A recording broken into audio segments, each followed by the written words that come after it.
Hello everyone, welcome to my channel teacher connection.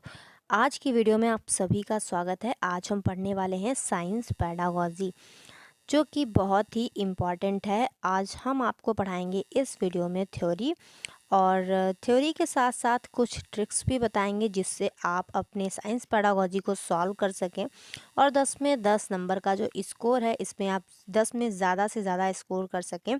तो आज की जो वीडियो है वो आप सभी के लिए बहुत बहुत ज़्यादा इम्पॉर्टेंट है और बहुत ज़्यादा हेल्पफुल भी है। तो मैं आपको अपने हैंड रिटन नोट्स से साइंस पेडागोजी पढ़ाऊंगी। आई होप आप सभी को अच्छे से समझ में आएगा। तो स्टार्ट करते हैं। CTET science paper 2 pedagogy. Science pedagogy का जो सिलेबस है पहले हम वो देखते हैं। तो साइंस यहाँ पर 30 मार्क्स की आती है, जिसमें 20 मार्क्स का होता है कॉन्सेप्ट और कंटेंट वाले क्वेश्चन, और 10 मार्क्स की होती है पेडागोजी। तो यहाँ पर जो 10 मार्क्स का सिलेबस है पहले वो देखते हैं कि पूछा क्या जाता है जो हमारी पेडागोजी होती है उसमें। तो फर्स्ट टॉपिक जो हमारा होता है nature structure of science. Nature and structure of science मतलब साइंस का क्या स्ट्रक्चर है, विज्ञान की क्या प्रकृति है, इसके बारे में बात की जाती है। जो हमारा टॉपिक नंबर 2 होता है natural science aim and objectives. जो हमारी नेचुरल साइंस होती है उसके क्या एम होते हैं, क्या ऑब्जेक्टिव्स होते हैं। जो हमारा टॉपिक नंबर 3 है अंडरस्टैंडिंग अप्रिसिएटिंग साइंस, मतलब हमको साइंस को समझना है, अप्रिसिएट करना है, उसके बारे में और कुछ जानना है। टॉपिक नंबर जो हमारा 4 होता है वो होता है अप्रोचेज इंटीग्रेटेड अप्रोच, मतलब हमारी जो साइंस है वो अकेले साइंस नहीं है, बहुत सारे सब्जेक्ट बहुत सारी चीज़ों से मिलकर के साइंस बनी हुई है। तो उन सभी अप्रोच के बारे में जानना। टॉपिक नंबर 5 है और साइंस में ऑब्जर्वेशन करना, अवलोकन करना, एक्सपेरिमेंट करना, डिस्कवरी करना, और जो साइंस का मेथड है वो सारी चीज़ें जानना। टॉपिक नंबर 6 है इनोवेशन। टॉपिक नंबर 7 है टेक्स्ट मटेरियल एड्स। जो कुछ हम साइंस को सिखाने में जो मटेरियल्स यूज़ करते हैं, एड्स यूज़ करते हैं, उन सब के बारे में। और इवैल्यूएशन मतलब हम साइंस की का जो इवैल्यूएट कैसे करें, बच्चे ने क्या सीखा है, कॉग्निटिव बेसिस पर, साइकोमोटर और अफेक्टिव क्या उसका अफेक्ट रहा है, और कॉग्निटिव बेस पर हम इवैल्यूएट करें। क्या क्या प्रॉब्लम्स आती हैं बच्चों को सिखाने में, इसके बारे में हमें जानकारी होनी चाहिए। और इसी के साथ साथ जब प्रॉब्लम आएगी तो रेमेडियल टीचिंग भी होगी, मतलब निदानात्मक उपचारात्मक परीक्षण भी हमें करने होंगे, जिससे हम ये जान पाएँ बच्चे ने क्या सीखा है क्या नहीं सीखा है। तो यहाँ पर जो टॉपिक नंबर 1 है उसको हम थोड़ा डिटेल से जानेंगे कि अगर हमारे एग्ज़ाम में आता है, मतलब अगर आप पूरी पेडागोजी को समझ लेते हैं तो आप जो सीटेट एग्ज़ाम में इतने बड़े बड़े पेडागोजी के क्वेश्चंस आते हैं वो आप समझ लेंगे।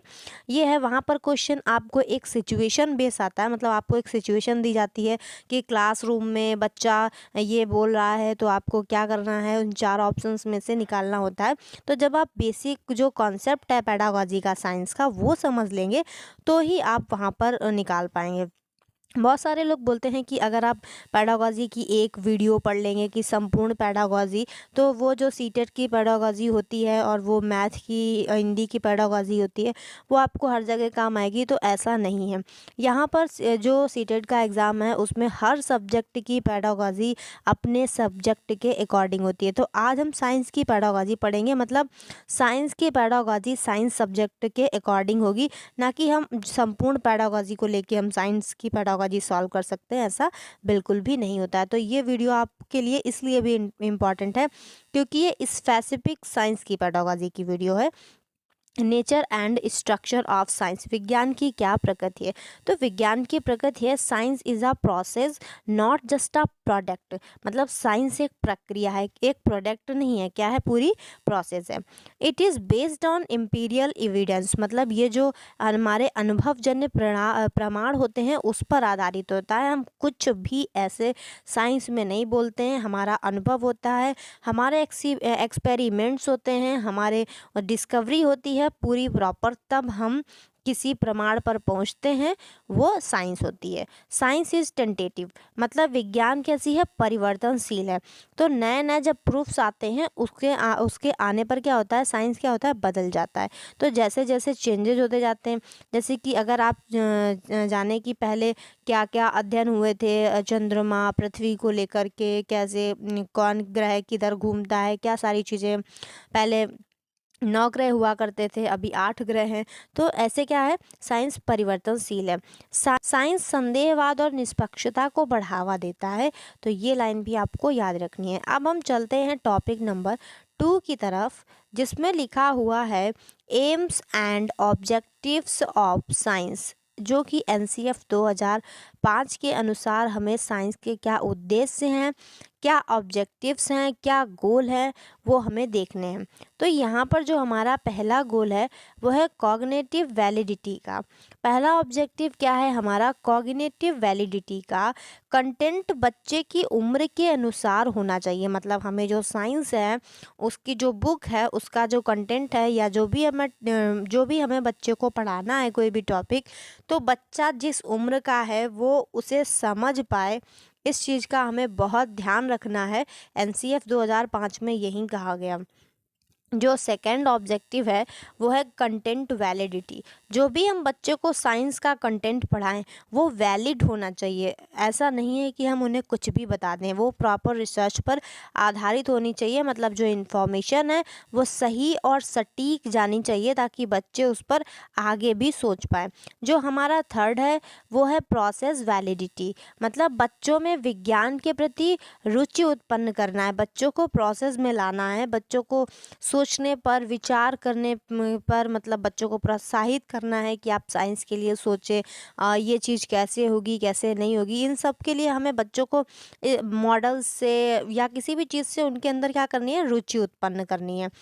इन्वायरमेंटल वैलिडिटी, हमें बच्चों को अपने आसपास के जो पर्यावरण है, जो भौतिक वस्तुएं हैं जो उनके घर में है, जो वो कुछ पहले से जानते हैं, उन सब में नॉलेज को प्लस करके उनको साइंस को सिखाना है। तो आगे बढ़ते हैं। हमको साइंस की जो पेडागॉजी है एज अ साइंस टीचर पढ़नी है, मतलब हम साइंस के टीचर बनने के बाद कैसे बच्चों को पढ़ाएंगे वो चीज़ हमें ध्यान में रख करके इसमें पढ़ाना है। इस जो पेडागॉजी है इसको पढ़ना है। तो टीचिंग मेथड्स इन साइंस, शिक्षण विधियाँ क्या हैं, कौन कौन से ऐसे मेथड हैं जिनसे हम साइंस को बच्चों को पढ़ाते हैं। तो यहाँ पर कई मेथड हैं। सबसे पहले जो हमारा मेथड है इंडक्टिव मेथड है, मतलब आगमन विधि, जो सबसे अच्छी विधि मानी जाती है कि बच्चों को पहले हम उदाहरण देते हैं और फिर नियम से समझाते हैं। कुछ भी हमें बच्चों को समझाना है उसके लिए हम पहले एग्जाम्पल देते हैं, उसके बाद हम उन्हें रूल समझाते हैं। लेकिन कई बार कुछ चीज़ें हम पहले रूल से और फिर एग्जाम्पल से समझाते हैं। तो हमारे लिए बच्चे जिस तरह से जिस भी टॉपिक को समझ जाए हम वहाँ पर वो रूल यूज़ करते हैं। तो दूसरा जो रूल है वो है डिडक्टिव मेथड, मतलब निगमन विधि, पहले नियम और उसके बाद में हम उदाहरण का उपयोग करते हैं। मतलब हम कुछ टॉपिक्स में रूल टू एग्जाम्पल्स भी जाते हैं। ठीक है, आगे देखते हैं। थर्ड जो हमारा मेथड है वो है ह्यूरिस्टिक मेथड। इस सब के बारे में तो आप जानते होंगे, ये बहुत ही महत्वपूर्ण मेथड है, खोज विधि बोलते हैं। ह्यूरिस्टिक मेथड की खोज की थी प्रोफेसर आर्मस्ट्रांग ने, और बच्चे को हमें एक्सप्लोरर बनाना है, बच्चे को हमें खोजी बनाना है कि बच्चा खोजे, कुछ नया करे, उसको इस तरीके से प्रोत्साहित करना है। जो हमारा नेक्स्ट है वो है प्रोजेक्ट मेथड। प्रोजेक्ट मेथड भी बेस्ट मेथड है साइंस के लिए, किल पैट्रिक ने इसको दिया था। ये ग्रुप लर्निंग, समूह चर्चा वाला मेथड है। इसमें हम बच्चों को ग्रुप में स्टडी कराते हैं, ग्रुप में मॉडल्स बनवाते हैं। तो ये है प्रोजेक्ट मेथड। अब हम आगे देखते हैं।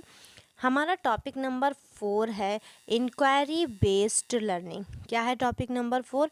इंक्वायरी बेस्ड लर्निंग, मतलब डिस्कवरी मेथड भी बोल सकते हैं हम इसे। यहाँ पर हम क्वेश्चनिंग को प्रमोट करते हैं कि बच्चे जितना क्वेश्चन पूछेंगे वो उतना सीखेंगे। बच्चे की जो क्यूरियोसिटी है उसको हम बढ़ावा देते हैं, बच्चे को हम प्रश्न पूछने के लिए प्रेरित करते हैं। जब भी बच्चा प्रश्न पूछता है तो हमें उसको डांटना नहीं है, हमें उसको उत्साहित करना है, उसको कुछ भी उल्टा सीधा नहीं बोलना है कि तुमने कैसा क्वेश्चन पूछ लिया या कैसा नहीं। हमें उसके क्वेश्चन से जोड़ कर ही आगे की जो चीज़ें हैं उनको सिखाना है। जो नेक्स्ट हमारा यहाँ पर है उसको बोलते हैं फैसिलिटेटर। मतलब जो टीचर होता है साइंस का बच्चों को सिखाने के लिए क्लासरूम में, वो एक सुविधा प्रदाता के रूप में होता है। सुविधादाता के रूप में होता है मतलब हमें बच्चों को खुद करने देना है, बस हमको क्लास में उनके लिए सारी चीज़ें सरल हो सके, वो टीचर की देख रेख में सारी चीज़ें कर रहे हों। इस तरीके से जो शिक्षक होता है वो सिर्फ और सिर्फ क्या होता है, फैसिलिटेटर होता है। आगे देखते हैं हैंड्स ऑन एक्टिविटीज़। बच्चों को हमें कैसे सिखाना है, बच्चों को खुद के हाथों से करके सिखाना है, बच्चों को एक्टिविटीज़ को थ्रू सिखाना है। बच्चे एक्टिविटीज़ में काफ़ी इंटरेस्ट लेते हैं, ग्रुप में एक्टिविटीज़ या सिंगल बच्चे की एक्टिविटीज़ हो या किसी मॉडल्स के साथ या कहीं पर्यावरण से रिलेटेड जाकर के कुछ एक्टिविटीज़ करनी हो, तो बच्चों को करके सीखने पर जोर देना है, तब बच्चे ज़्यादा सीखते हैं प्रैक्टिकली। टॉपिक नंबर 5 की तरफ बढ़ते हैं। टॉपिक नंबर 5 है साइंस कैरिकुलम। सबसे ज़्यादा इम्पॉर्टेंट टॉपिक कि हम बच्चों को पढ़ाएंगे क्या और जो कुछ भी पढ़ाएंगे वो किस तरह का होगा। हम साइंस बच्चों का जो कैरिकुलम है कैसे एक के बाद एक चीज़ टुकड़ों में बांट करके पढ़ाते हैं, किस तरीके से पढ़ाते हैं, चलिए देखते हैं। तो सबसे पहली बात है जो हमारा कैरिकुलम होना चाहिए वो चाइल्ड सेंटर्ड होना चाहिए, मतलब छात्र केंद्रित होना चाहिए। ऐसा नहीं है कि टीचर को पढ़ाना है तो टीचर अपने हिसाब से डिसाइड कर ले कि हमको क्या पढ़ाना है क्या नहीं। हमेशा कैरिकुलम होना चाहिए छात्र केंद्रित, मतलब बच्चे कैसे सीखेंगे और बच्चे कितना सीखेंगे, क्या उनकी एज है, क्या उनकी क्लास है, उसके अकॉर्डिंग कैरिकुलम होना चाहिए। डेली लाइफ से जोड़कर हमें बच्चों को सिखाना है। विज्ञान को हमें दैनिक जीवन से जोड़कर सिखाना है। आपने चैप्टर्स भी पढ़े होंगे दैनिक जीवन में विज्ञान के प्रयोग, तो ये सबसे इम्पॉर्टेंट चीज़ है कि हमें अपने दैनिक जीवन से जोड़ करके सारा कुछ पढ़ाना है। एनसीएफ 2005 भी यही बात कहता है। नेक्स्ट जो है हमारा जो कैरिकुलम है वो स्पायरल होना चाहिए, मतलब वो स्पायरल का मतलब होता है इस तरीके से एक दूसरे से जुड़ा हुआ इस तरीके से पूरा कैरिकुलम होना चाहिए स्पायरल। जैसे आपने देखा होगा क्लास 6, 7 और 8 की अगर आपने एनसीईआरटी पढ़ी होगी तो इसमें ही कोई कुछ चैप्टर होगा, कोई भी चैप्टर आप हीट मान लीजिए तो कुछ टॉपिक हीट का यहाँ पे दिया होगा बेसिक लेवल से, फिर थोड़ा सा इस पर टफ करेंगे, यहाँ पर भी हीट ही दिया होगा पर थोड़ा उसमें फार्मूलाज ऐड करेंगे, थोड़ी और चीज़ें ऐड करेंगे। जब 8th क्लास में आप हीट पढ़ेंगे तो थोड़ी और हीट उसमें ऐड होगी और ज़्यादा इस चैप्टर को थोड़ा बड़ा करेंगे, थोड़ा सा डिफ़िकल्ट करेंगे बच्चों के मानसिक स्तर के हिसाब से। यहाँ पर भी चीज़ों को ऐड करेंगे, कुछ एक्सपेरिमेंट ऐड करेंगे। तो चाहे इलेक्ट्रिसिटी ले लीजिए, लाइट चैप्टर ले लीजिए, तो जब आप 9th 10th 11th 12th में जाते हैं तो इनकी पूरी बुक बन जाती है, तो ये और ज़्यादा ब्रॉड लेवल पर देते हैं, इसी को हम स्पायरल बोलते हैं। अगर आपने क्लास 6, 7th 8th की एनसीईआरटी अब तक नहीं देखी है तो आपको वीडियो का लिंक डिस्क्रिप्शन बॉक्स में मिल जाएगा। आप सब तीनों जो एनसीईआरटी की बुक है उनकी समरी को ज़रूर देख लीजिए, आपको सिर्फ 1 घंटा लगेगा, इसमें आपका बहुत सारा रिवीजन हो जाएगा और आपके आने वाले एग्ज़ाम 7 और 8 फरवरी में आपको बहुत हेल्प मिलेगी। टॉपिक नंबर 6 है असेसमेंट इन साइंस, मतलब मूल्यांकन के बारे में बात की गई है। असेसमेंट एंड साइंस, यहाँ जो साइंस का मूल्यांकन है उसके बारे में बात की गई है कि हम साइंस को पढ़ा तो देंगे लेकिन उसका असेसमेंट कैसे करेंगे। तो साइंस के असेसमेंट के लिए हम क्या करेंगे, फॉर्मेटिव असेसमेंट करेंगे, मतलब हम रचनात्मक मूल्यांकन करते हैं बच्चों का। ये सबसे बेस्ट मूल्यांकन माना जाता है। क्यों बेस्ट है ये मूल्यांकन, क्योंकि ये मूल्यांकन हम क्लासरूम में जब पढ़ा रहे होते हैं तब हम करते हैं, जब बच्चे से हम पढ़ाते पढ़ाते ही टॉपिक के बारे में क्वेश्चन पूछते हैं और फिर अगर बच्चा गलत बताता है तो हम उसको सही कराते हैं और अगर सही बताता है तो हम उसको और क्वेश्चन पूछने के लिए और डाउट्स पूछने के लिए या उसकी जो जानकारी है उसको बताने के लिए प्रोत्साहित करते हैं। तो जो ये फॉर्मेटिव असेसमेंट होता है ये बच्चों को पढ़ाने के दौरान कक्षा में किया जाता है, जिससे बच्चों में सुधार भी किया जा सकता है। जो नेक्स्ट है हमारा वो है सम्मेटिव असेसमेंट, संकलनात्मक मूल्यांकन बोलते हैं हम इसको। क्या बोलते हैं, संकलनात्मक मूल्यांकन। ये मूल्यांकन थोड़ा सा डिफरेंट है, ये ज़्यादा तो अच्छा नहीं है लेकिन ठीक है। ये एकदम लास्ट में जो रिजल्ट बनता है उस पर बेस्ड है, मतलब लास्ट में वर्ष के अंत में मूल्यांकन किया जाता है, जो कि ग्रेड दिए जाते हैं या डायरेक्ट मार्क्स दिए जाते हैं। ये इस तरीके का मूल्यांकन है।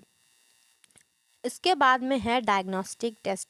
ये भी एक अच्छा मूल्यांकन का तरीका है कि हम बच्चों को जो कमियां हैं उनको डायग्नोस करते हैं, पहले डायग्नोस्टिक टेस्ट करते हैं, उसके बाद हम उनको रेमेडी देते हैं, मतलब हम रेमेडिकल टीचिंग करते हैं, उपचारात्मक शिक्षण करते हैं, जिसमें जो भी कमियां हमने डायग्नोस की हैं उनको दूर करते हैं। उनको दूर करने की जो प्रक्रिया है वो उसका नाम है उपचारात्मक शिक्षण या रेमेडियल टीचिंग। टॉपिक नंबर 7 की बात करते हैं, जो बच्चों के लिए काफ़ी इंटरेस्टिंग होता है।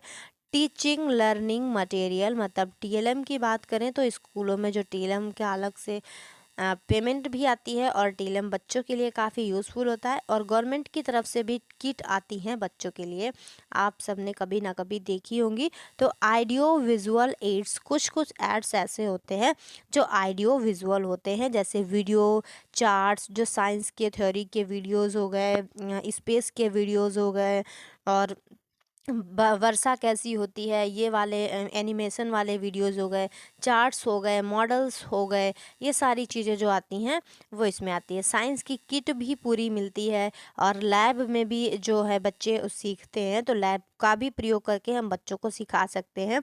टीएलएम जो होता है वो कैसा होना चाहिए? टीएलएम होना चाहिए लो कास्ट एंड नो कॉस्ट, मतलब टीएलएम जो है वो कबाड़ के जुगाड़ से होना चाहिए, ना कि मार्केट से लाने के लिए हम बच्चों को बोले। बच्चे से हम खुद टीएलएम कबाड़ की चीज़ों से बनवाएं, कुछ प्रोजेक्ट कुछ मॉडल्स बनवाएं। क्रिटिकल थिंकिंग जो है topic number 8, critical thinking in science, मतलब हमें साइंस में जो क्रिटिकल थिंकिंग होती है उसको बढ़ावा देना है। बच्चों में क्यों और कैसे जो क्वेश्चंस हैं उनको पूछने की आदत डालनी है। बच्चों को हमें प्रोत्साहित करना है कि वो हर चीज़ को देखें कि ये क्यों है और कैसे हो रही है। और बच्चों से हम क्या करवाएं? ओपन एंडेड क्वेश्चन करवाएं, मतलब बच्चों से हम खुले विचार वाले प्रश्न पूछने को बोलें, और जिससे बच्चों का अपना दिमाग लगे। हम बच्चों से ऐसे क्वेश्चन करें जिनमें उनका अपना दिमाग लगे, इसे ही बोलते हैं ओपन एंडेड क्वेश्चन। तो यहाँ पर जो ओपन एंडेड क्वेश्चन होते हैं उसका मतलब है ये आपने क्वेश्चन पूछा और उसके मल्टीपल आंसर्स हो गए। क्या हो गए? मल्टीपल आंसर्स हो गए, चारों तरफ से आप उसके आंसर दे सकते हैं, ये नहीं तो ये, कई तरीके से इसका आंसर हो सकता है। ये हो गया ओपन एंडेड। और इसी के साथ साथ एक और होता है क्लोज एंडेड क्वेश्चन। तो क्लोज एंडेड का मतलब होता है आपने ये क्वेश्चन पूछा और इसका बस ये आंसर, मतलब ओनली वन आंसर, आप इसके अलावा कुछ भी और नहीं बोल सकते। तो ये कैसा होता है? क्लोज एंडेड होता है। क्या होता है? क्लोज एंडेड होता है, क्लोज एंडेड क्वेश्चन होता है। नेक्स्ट हम देखते हैं जो विज्ञान शिक्षण है हमारा, आपने सुना होगा अभी एनसीएफ न्यू आया है 2023 वाला, तो उसमें क्या दिया गया है? National curriculum framework science education के बारे में 2023 क्या कहता है साइंस के लिए, ये जानना ज़रूरी है क्योंकि यहाँ से भी सीटेट पे क्वेश्चन आ सकते हैं। बच्चों में वैज्ञानिक दृष्टिकोण पैदा करना, यहाँ पर बताया गया है कि हमें बच्चों में वैज्ञानिक दृष्टिकोण पैदा करना चाहिए। कुछ मनोवैज्ञानिक हैं जिन्होंने बच्चों को बोला भी है कि बच्चे नन्हे वैज्ञानिक हैं, तो उसी प्रकार से यहाँ पर कहा गया है कि हमें बच्चों में वैज्ञानिक दृष्टिकोण को पैदा करना है। अंधविश्वास जितने भी हैं उनसे दूर करके बच्चों को वैज्ञानिक प्रक्रिया का कौशल विकसित करना है। बहुत सारे अंधविश्वास होते हैं जो कि साइंस के अकॉर्डिंग चीज़ें हो रही होती हैं, लेकिन उनको बोल देते हैं ये जादू है या चमत्कार है। इस तरीके से हमें बच्चों को सिखाना है कि कैसे चीज़ें वैज्ञानिक प्रक्रिया से होती हैं। विज्ञान की ऐतिहासिक यात्रा की जो सराहना करनी है और उसे सामाजिक परिप्रेक्ष्य से जोड़ना है। अब तक जो भी हमें विज्ञान ने दिया है, क्योंकि विज्ञान हमारे लिए एक तरीके से वरदान भी है, बहुत सारी चीज़ें हैं जो हमने विज्ञान के थ्रू जानी है। तो विज्ञान की जो अब तक की ऐतिहासिक यात्रा है उसके बारे में भी बच्चों को बताना है, और जो विज्ञान का हमारा सामाजिक परिप्रेक्ष्य है, मतलब हमारे समाज में विज्ञान ने कितना अपना प्रभाव डाला है, उन सब के बारे में बच्चों को बताना और उनसे जोड़ना है। वैज्ञानिक प्रयोग का जो कौशल है वो बच्चों में विकसित करना है, जो कि बच्चे प्रयोग कर सके ऐसा कौशल उनके अंदर विकसित करना है। विज्ञान और टेक्नोलॉजी का जो रिलेशन है वो स्थापित करना है हमें, कि विज्ञान को हम टेक्नोलॉजी से जोड़ के बच्चों को सिखाएं और समझाएं। जो कार्य प्रणाली होती है उसकी जो समझ है वो विकसित करें। मतलब कोई भी जैसे जनरेटर है या फिर जो छोटी छोटी चीज़ें होती है, विद्युत हीटर होती है, इलेक्ट्रिसिटी होती है, या फिर छोटी छोटी बहुत सारी चीज़ें होती है जो कि सब साइंस पे वर्क करती हैं, तो वो किस तरीके से वर्क करती हैं सब की समझ पैदा करना, क्रिटिकल थिंकिंग को बच्चों के अंदर पैदा करना। नेक्स्ट देखते हैं टीचिंग मेथड एंड स्ट्रैटेजी। मतलब टीचिंग मेथड की क्या स्ट्रैटेजी हैं, क्या शिक्षण विधियां हैं। तो यहाँ पर ऐसे आपको पेडागोजी में वर्ड मिलेंगे, तो आप इन वर्ड को अच्छे से समझिए ताकि जब आपके एग्ज़ाम में आए तो आप या पीवाईक्यू करें तो वहाँ पर समझ में आए। पहला जो वर्ड होता है साइंस में, अवलोकन करना बहुत ही ज़रूरी होता है। किसी भी चीज़ को हम पहले अवलोकन करते हैं, फिर उस पर हम प्रयोग करते हैं, फिर जो भी हमें प्रॉब्लम लगती है उसका हम समाधान करते हैं। कभी कभी हम मॉडल आधारित शिक्षण भी करवाते हैं अपने क्लास में, जैसे हम विद्युत बल्ब का मॉडल बनवाते हैं और फिर हम उसके बारे में किसने खोज की, कैसे इसमें रोशनी आती है, कि कौन सा फिलामेंट लगा होता है यहाँ पर, और किस तरीके से ये बल्ब जलता है, इसके वायर्स प्लस माइनस, ये सारी चीज़ें करके हम मॉडल बनवा के बच्चों को समझा सकते हैं। अन्वेषणात्मक शिक्षक करवाते हैं, जैसे हम बच्चों को पर्यावरण में ले जाएं और कुछ भी उनसे इंक्वायरी बेस्ड लर्निंग कराएं। प्रोजेक्ट कार्य दे, बच्चों को एक बड़ा सा प्रोजेक्ट दे कि आपको ये चीज़ बनानी है, इस चीज़ का मॉडल तैयार करना है, और फिर उसके बाद में बच्चों को प्रोजेक्ट बनाने को कहे। जैसे कि जो कैंडल वाला प्रोजेक्ट था, कैंडल वाला प्रोजेक्ट दे सकते हैं कि किस ताप पर कैंडल जलने लगती है। सारी चीज़ें करवा सकते हैं जो आपने क्लास 8 तक के पढ़े होंगे। हमें सक्रिय अधिगम करवाना है, बच्चों से करवाना है ताकि बच्चे एक्टिव रहें। नेक्स्ट देखते हैं, हमें बच्चों से समूह चर्चा करवानी है ताकि बच्चे एक दूसरे से भी सीखें कि किसने क्या अवलोकन किया, क्या ऑब्जर्वेशन किया, क्या एक्सपेरिमेंट किए, और किसके एक्सपेरिमेंट का क्या निष्कर्ष निकला। आपस में ग्रुप डिस्कशन भी करवाएं। सीखने के लिए खेल का यूज़ करें, मतलब हम खेल खेल में बच्चों को सिखाएं, अभिनव शिक्षण करवाएं। आगे देखते हैं, लर्निंग प्रोसेस, सीखने की क्या प्रक्रियाएं होनी चाहिए।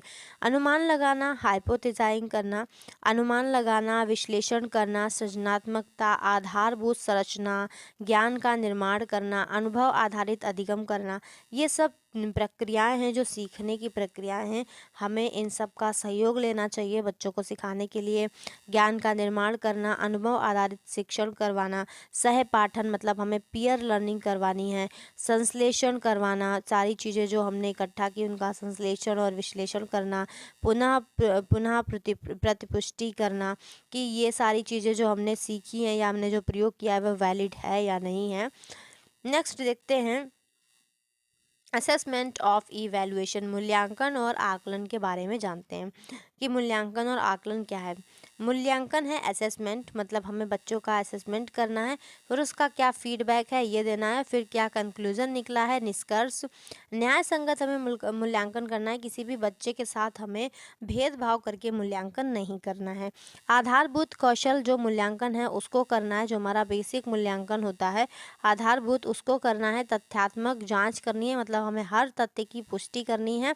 समग्र मूल्यांकन, हमें बच्चे का हॉलिस्टिक मूल्यांकन करना है कि बच्चे ने किस तरीके से क्या सीखा। हमें पोर्टफोलियो, चेकलिस्ट, इन सब चीज़ों का भी यूज़ करना चाहिए और बच्चे को स्व मूल्यांकन करना भी सिखाना चाहिए, सेल्फ असेसमेंट। नेक्स्ट देखते हैं, साइंटिफिक स्किल्स डेवलप करना। हमें बच्चे के अंदर साइंटिफिक स्किल्स डेवलप करनी है। ये बहुत इम्पॉर्टेंट है कि बच्चे के अंदर हम वैज्ञानिक कौशल विकसित करें। बच्चों को हम बताएं कि वो समझें अपने आप को वैज्ञानिक और वैसी ही सोच और वैसी ही चीज़ों का विश्लेषण करें।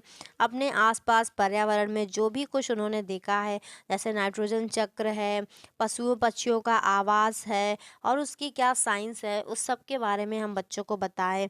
अलग अलग पशु पक्षी किस किस वर्ग से आते हैं, उनका जो रहन सहन है, उन सब चीज़ों के बारे में बताएं।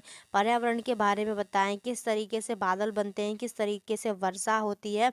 तो प्रेक्षण की स्किल डेवलप करना, आलोचनात्मक सोच, वैज्ञानिक दृष्टिकोण, डाटा का विश्लेषण करना, तार्किक तर्क करना, लॉजिकल रीजनिंग लगाना, समस्या समाधान कौशल विकसित करना, प्रयोगात्मक कौशल विकसित करना, प्रश्न पूछने की कला विकसित करना। कैसे प्रश्न पूछने हैं, इसकी कला बच्चों के अंदर विकसित करना। नेक्स्ट देखते हैं साइंस कंटेंट नॉलेज। जो साइंस का कंटेंट का नॉलेज होता है, फिजिक्स केमिस्ट्री का जो विज्ञान संबंधी ज्ञान होता है, वो भी हमें बच्चों को सिखाना है। कौन सा प्रिंसिपल किसने दिया है और वो सिद्धांत किस पर कार्य करता है, बहुत उसके उदाहरण बहुत सारे, उसके मॉडल्स बनवाएं, फैक्ट बताएं, प्राकृतिक घटनाओं को बताएं साइंस के अकॉर्डिंग, कैसे चक्रवात आते हैं, कैसे बारिश होती है, कैसे फसलें अपना फसलों का बीजारोपण होता है। ये सारी चीज़ें जो वैज्ञानिक अवधारणाएं हैं, इनके बारे में बात करें। विज्ञान के शोध क्षेत्र होते हैं, फिजिक्स केमिस्ट्री बायोलॉजी, इन सब के बारे में बात करें।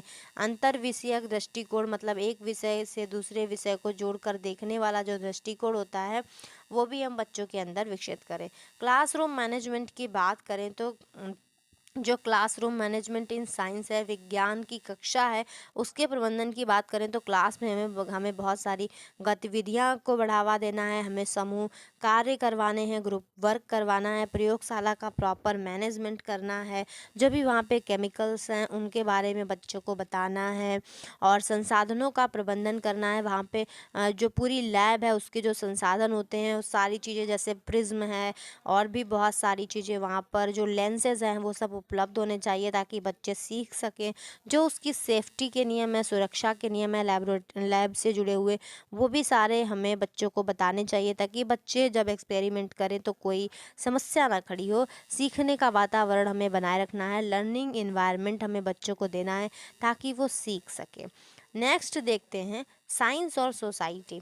साइंस और सोसाइटी भी बहुत इम्पॉर्टेंट है, बच्चों को हमें समझाना है। विज्ञान हमारे घर में है, विज्ञान हमारे दैनिक जीवन में है, मतलब विज्ञान का प्रयोग कैसे हमारे घर में हो रहा है, कैसे हमारे दैनिक जीवन में हो रहा है, कैसे हमारे समाज में हो रहा है, ये सारी चीज़ें हमें बच्चों को बतानी है। जिसमें आता है पर्यावरण शिक्षा, सामाजिक विज्ञान, जागरूकता अभियान सरकार के द्वारा चलाए जाते हैं, क्या स्थिरता आती है, नैतिक मुद्दे क्या होते हैं, और प्रौद्योगिकी टेक्नोलॉजी का हमारे विज्ञान के साथ कितना गहरा जुड़ाव है, ये भी हमें बच्चों को सिखाना है। टेक्नोलॉजी जो होती है, टेक्नोलॉजी का इंटीग्रेशन जो है, उसके बारे में हमें बताना है बच्चों को। कैसे ई लर्निंग से, जैसे आजकल आपने देखा होगा स्पेस के बारे में या कुछ भी एक्सपेरिमेंट होता है वो 3D होके आ जाता है।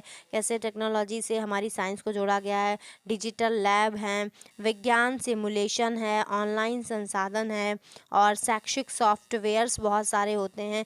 आपने दीक्षा ऐप के बारे में सुना होगा, और इसके साथ साथ साइंस के बहुत सारे ऐप हैं जो बच्चों को सीखने में मदद करते हैं, तो उन सारी चीज़ों का हमें यूज़ करना है।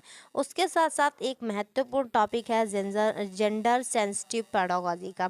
किसका है? Gender sensitive pedagogy. कभी भी हमें लड़के और लड़कियों को पढ़ाने में, साइंस पढ़ाने में डिफरेंस नहीं करना है।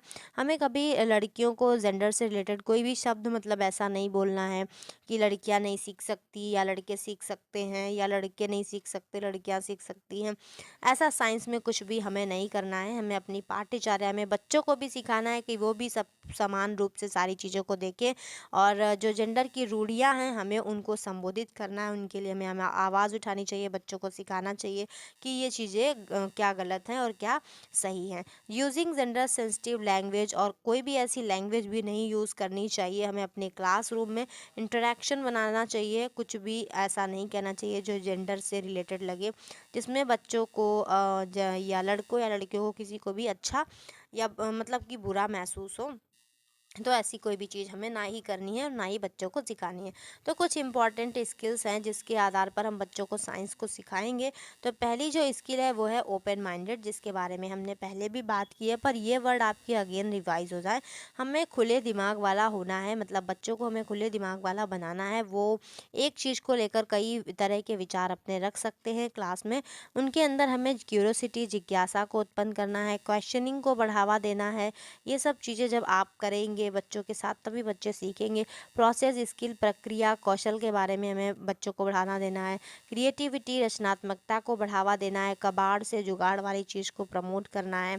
एक्टिव पार्टिसिपेशन होना चाहिए, सक्रिय भागीदारी होनी चाहिए बच्चों की। साइंटिफिक एटीट्यूड होना चाहिए, एक वैज्ञानिक दृष्टिकोण के साथ वो क्लासरूम में रहें और लैब में रहें, इस बात का ध्यान रखें। साइंटिफिक टेम्पर के बारे में वैज्ञानिक सोच होनी चाहिए उनकी। और ऑब्जर्वेशन स्किल, बच्चे अवलोकन करें, चीज़ों का परीक्षण करें, उनको अपनी कॉपी में नोट करें और आपस में डिस्कस करें।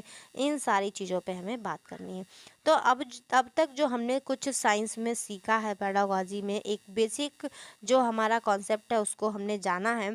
तो अब हमें क्या कर लेना चाहिए, अब हमें कुछ क्वेश्चंस देख लेने चाहिए PYQ के, कि किस तरीके से हमें कंडीशन दी जाती है और फिर हमें उसका क्लासरूम में कंडीशन दी जाती है क्लासरूम की, और हमें उसका पेपर में क्या करना पड़ता है, आंसर करना पड़ता है। तो चलिए स्टार्ट करते हैं।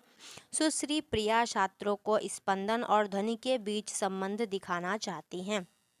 आप क्वेश्चन को ध्यान से पढ़ना। निम्नलिखित में से कौन सी गतिविधि इस शैक्षिक उद्देश्य के लिए सबसे उपयुक्त रहेगी।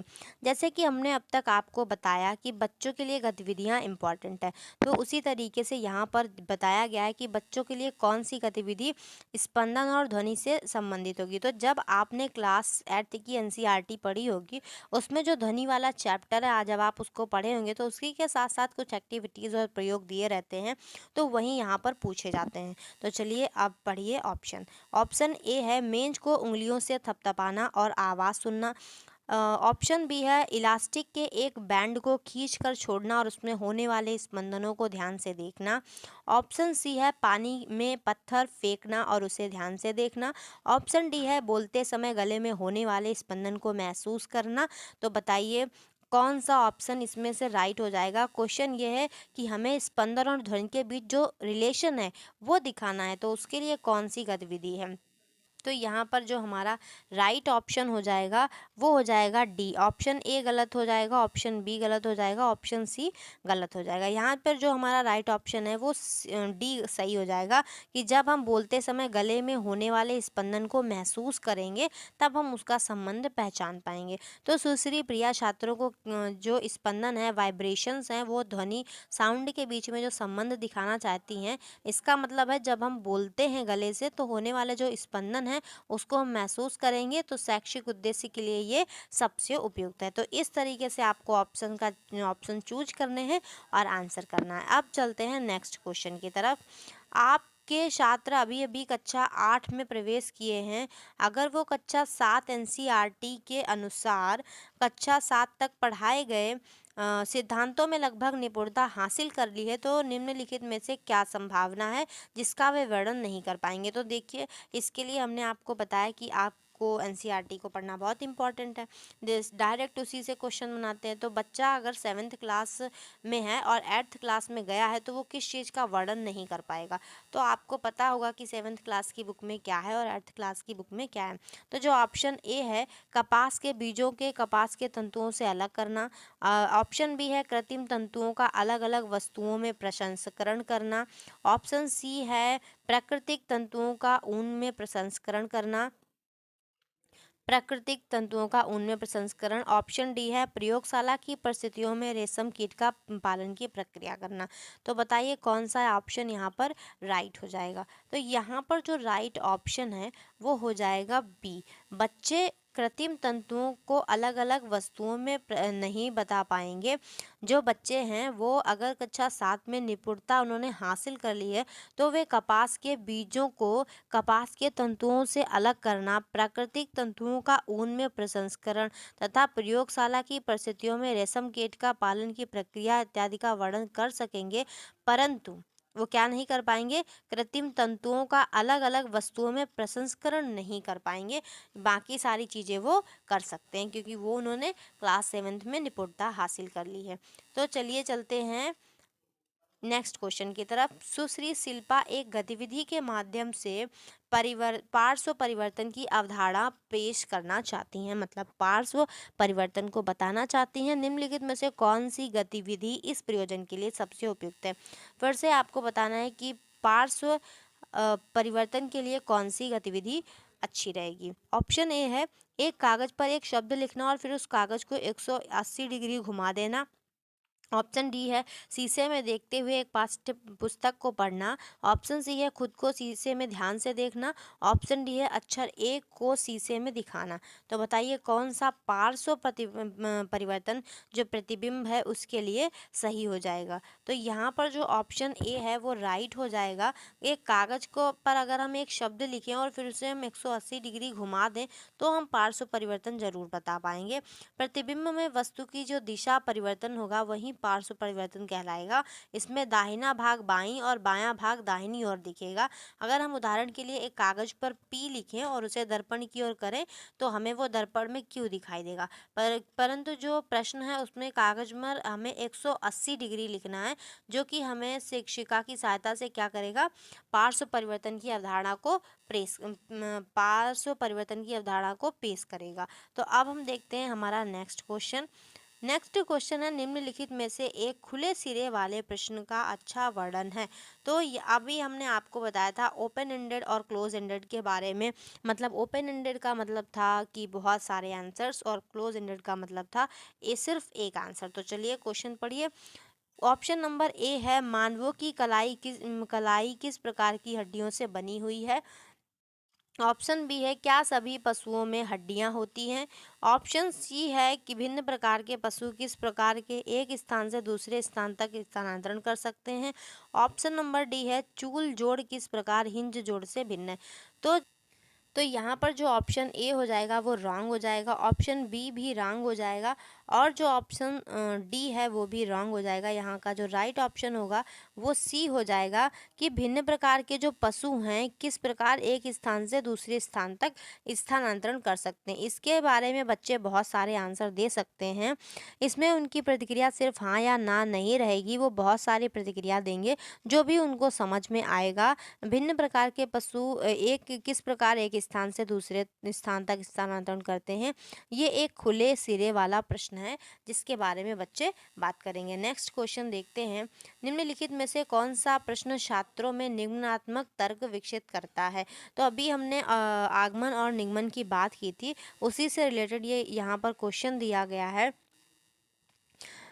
ऑप्शन नंबर ए है अंतःशोषण के दौरान मध्य पट संकुचित क्यों होता है। ऑप्शन नंबर बी है श्वास रंध्र और श्वास प्रणाली की किस प्रकार नासिका छिद्रों से तुलना की जा सकती है। ऑप्शन सी है पादप जीवंत होते हैं, क्या पादप श्वसन करते हैं। ऑप्शन डी है यदि भोजन गलती से श्वास नली में चला जाए तो क्या होगा। तो इसमें आपको यही बताना है क्या होगा श्वास नली में अगर भोजन चला जाए।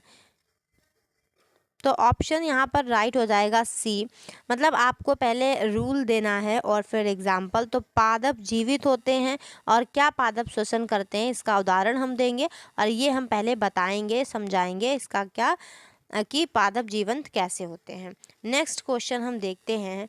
नेक्स्ट क्वेश्चन है हमारा निम्नलिखित में से कौन सा विषय सिमुलेशन सॉफ्टवेयर द्वारा अच्छी तरह सिखाया जा सकता है। इस मतलब एक असमतल सतह पर एक गेंद के लुढ़कते हुए रुक जाने के तक की दूरी का प्रेक्षण करना, या फिर तराजू का प्रयोग करते हुए विभिन्न वस्तुओं का भार नापने का प्रभाव। ऑप्शन सी है पहिए के साथ उसका बिना कुर्सियों को धकेलने का प्रभाव। ऑप्शन डी है ऊंचाई से फेंकी गई गेंद के प्रक्षेप पथ का प्रेक्षण करना। तो सिमुलेशन सॉफ्टवेयर मतलब हमने जो आपको बताया था कि हमें अपनी साइंस में टेक्नोलॉजी का यूज़ करना है, तो सिमुलेशन सॉफ्टवेयर किस में मदद करता है। तो सिमुलेशन सॉफ्टवेयर हमारा ऊंचाई से फेंकी गई गेंद के प्रक्षेप पथ का प्रेक्षण करने में मदद करता है। ऑप्शन डी हमारा राइट हो जाएगा। सिमुलेशन सॉफ्टवेयर क्या है, गणितीय सूत्रों का एक सेट के साथ में एक वास्तविक घटना के मॉडलिंग की प्रक्रिया पर आधारित सिमुलेशन सॉफ्टवेयर है। यह एक प्रोग्राम है जो उपयोगकर्ता को उस ऑपरेशन को वास्तव में किए बिना सिमुलेशन के माध्यम से एक ऑपरेशन का क्या करता है, निरीक्षण करने में अनुमति देता है। तो जितने से इसमें विकल्प थे इसमें सबसे जो ज़्यादा हमारा सही होगा वो ऑप्शन नंबर डी होगा कि जो ऊंचाई से फेंकी गई गेंद के प्रक्षेप पथ का जो प्रेक्षण है उसको हम सिमुलेशन सॉफ्टवेयर द्वारा कर सकते हैं। आगे देखते हैं। एक छात्र ने कहा कि मिट्टी में नमी बिल्कुल नहीं होती। निम्नलिखित में से कौन सी सुधारात्मक क्रिया इस गलत धारणा को दूर कर सकती है? तो हमने यही कहा कि हमें बच्चे का जो क्वेश्चन है उस पर हमें बच्चे को बिल्कुल भी मारना डांटना नहीं है। बच्चे का कुछ भी डाउट है हमें उसको अपनी तरह से सुधारना है। तो यहाँ पर ऑप्शन ए है, लकड़ी के एक फट्टे पर मिट्टी का नमूना रखकर हम उसे उसकी इस गलत धारणा को दूर कर सकते हैं। या फिर हम मिट्टी के नमूने के वजन की धूप में सुखाने से पहले और सुखाने के बाद तुलना करके बता सकते हैं। या ऑप्शन सी, हम वर्षा होने के बाद मिट्टी का नमूना एकत्र करके उसकी जांच करें। ऑप्शन डी, एक बीकर में मिट्टी और पानी को मिलाने के बाद इस मिश्रण को धूप में सुखाएं। तो बच्चे का डाउट ये है कि क्या है कि मिट्टी में नमी बिल्कुल होती ही नहीं है। तो हम बच्चे से क्या करेंगे, ऑप्शन बी के बारे में बात करेंगे कि पहले हम मिट्टी के नमूने का वजन करेंगे धूप में सुखाने से पहले और सुखाने के बाद में। जो ये अवधारणा है उसको दूर करने का सबसे सुधारात्मक उपाय होगा, छात्र मिट्टी के नमूने के वजन की धूप में सुखाने से पहले और सुखाने के बाद की तुलना करेगा, जिससे उसकी ये गलत अवधारणा क्या होगी, फिनिश हो जाएगी। तो नेक्स्ट जो हमारा क्वेश्चन है, चलिए उसको देखते हैं। श्री राकेश ने अपनी कक्षा में रासायनिक परिवर्तन की अवधारणा समझाई है, मतलब केमिकल रिएक्शन के बारे में बताया है। छात्रों का आकलन करने के लिए वह निम्नलिखित में से किस विकल्प को प्रामाणिक वास्तविक कार्य के सर्वश्रेष्ठ उदाहरण के रूप में उपयोग कर सकते हैं? अभी हमने आकलन की, असेसमेंट की बात की थी कि वो वैलिड होना चाहिए असेसमेंट और छात्रों का ठीक से मूल्यांकन होना चाहिए। तो बताइए, ऑप्शन ए, छात्रों को मैग्नीशियम रिबन पट्टी जो है जलाकर उसमें होने वाले परिवर्तनों को देखने के लिए कहा जाएगा। चूने के पानी में गैस प्रवाहित करने की व्यवस्था को स्थापित करने के लिए, या फिर लोहे को जंग से बचाने के लिए उस पर सुरक्षात्मक परत लगाने के लिए घोल तैयार कीजिए। या ऑप्शन नंबर डी है, रासायनिक परिवर्तन करने के लिए कम तापमान बनाए रखने के लिए एक शीतलन कक्ष तैयार करने के लिए कहा जाएगा।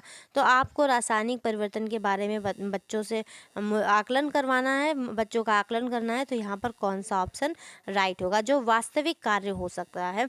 तो यहाँ पर जो हमारा राइट ऑप्शन हो जाएगा वो ए नहीं होगा, बी नहीं होगा, राइट ऑप्शन हमारा यहाँ सी हो जाएगा। क्योंकि लोहे को जंग से बचाने के लिए उस पर एक सुरक्षात्मक घोल लगाने के लिए हम बच्चों को बोल सकते हैं, क्योंकि ये एक वास्तविक और प्रामाणिक हमारा मूल्यांकन का तरीका होगा, जिसमें कोई पदार्थ किसी अन्य पदार्थ से मिलकर एक नया पदार्थ बनाता है तो रासायनिक परिवर्तन होता है। जब कोई पदार्थ दो या दो से अधिक पदार्थों में वियोजित हो जाता है तो उसका गुण बदल जाता है, तो हम उसे क्या बोलते हैं, रासायनिक परिवर्तन बोलते हैं। तो अगर लोहे पर जंग लगती है, अगरबत्ती जलती है, दूध फटता है, तो ये सारे जो विकल्प होते हैं ये क्या होते हैं, रासायनिक परिवर्तन के होते हैं।